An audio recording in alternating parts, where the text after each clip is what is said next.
नमस्कार, स्वागत है आपका चुनाव आज तक में। मैं हूं शशि तुषार शर्मा। सुप्रीम कोर्ट ने एनडीआर की उस याचिका पर तुरंत विचार करने से इनकार कर दिया है जिसमें चुनाव आयोग को ये निर्देश देने की मांग की गई थी कि मतदान प्रतिशत की सही संख्या और वेबसाइट पर फॉर्म 17C अपलोड किया जाए। सुप्रीम कोर्ट ने चुनाव आयोग को राहत देते हुए याचिका की टाइमिंग पर सवाल उठाए। कोर्ट ने कहा कि अभी चुनाव का छठा चरण है, इस मामले की सुनवाई चुनाव के बाद होनी चाहिए। आज की चुनावी क्लास में हम बात करेंगे इसी फॉर्म 17C की, जिस पर राजनीतिक घमासान मचा हुआ है क्योंकि चुनाव आयोग ने अपने हलफनामे में भी कहा था कि फॉर्म 17C का डेटा अपलोड करने का कोई कानूनी प्रावधान नहीं है। लेकिन इससे पहले हम फॉर्म 17C पर बात करें, आपको ये भी बता दें कि देश और दुनिया के किसी भी चुनाव से जुड़ी अहम खबरों के लिए चुनाव आज तक देश का सबसे विश्वसनीय प्लेटफॉर्म है। इस पर चुनावों और चुनावी राजनीति से जुड़े तमाम पहलुओं और मानकों पर जानकारी आप हासिल कर सकते हैं। खबरें और विश्लेषण आप इस पे देख सकते हैं। इसीलिए अगर आपने अभी तक हमारे चैनल को सब्सक्राइब नहीं किया है तो इसको सब्सक्राइब जरूर कर दीजिए। साथ ही हमारे वीडियोस को लाइक करना बिल्कुल मत भूलिएगा।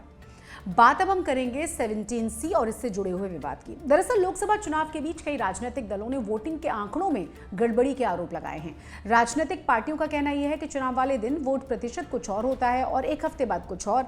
इसी बात पर यह याचिका सुप्रीम कोर्ट में दायर की गई थी।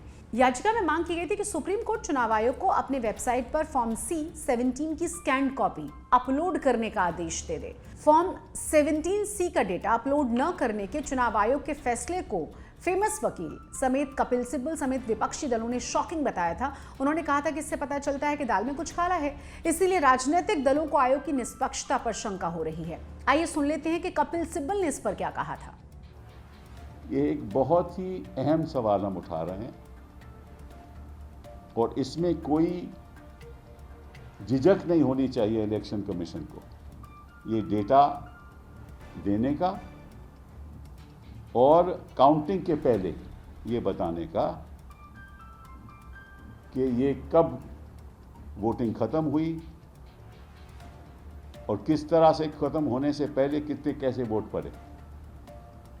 क्योंकि होता क्या है कि जब 5:30 तक या 5:45 तक लोग चले जाते हैं, वोटिंग ख़त्म हो जाती है, तो जो बाकी जो लोग जिन्होंने वोट नहीं किया वो बटन दबाए जाते हैं।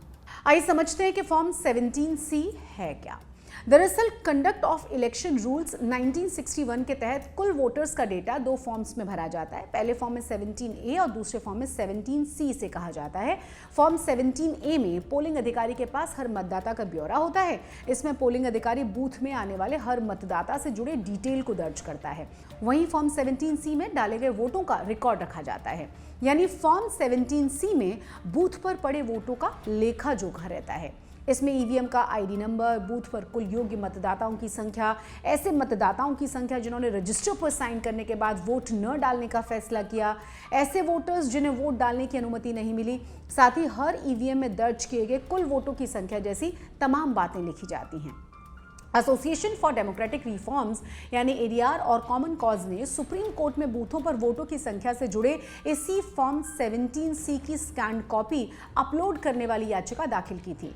इस याचिका में मांग की गई थी कि चुनाव आयोग मतदान में मतों की कुल गिनती की संख्या मतदान खत्म होने के तुरंत बाद वेबसाइट पर जारी कर दे।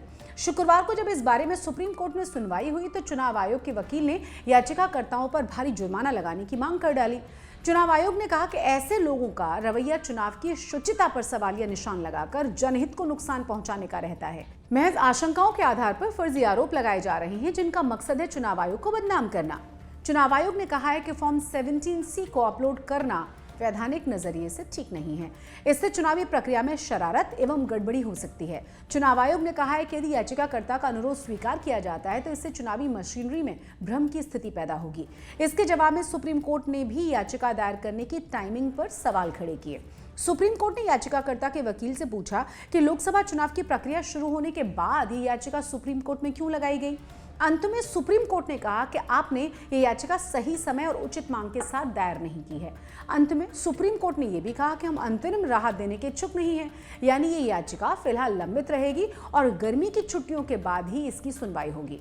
सुप्रीम कोर्ट का यह फैसला चुनाव आयोग के लिए बड़ी राहत बनकर आया है।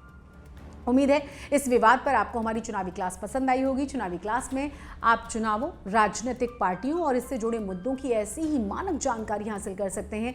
ये वीडियो अगर आपको पसंद आया है तो लाइक ज़रूर कर दीजिएगा। साथ ही साथ हमारा चैनल सब्सक्राइब करना बिल्कुल मत भूलिए।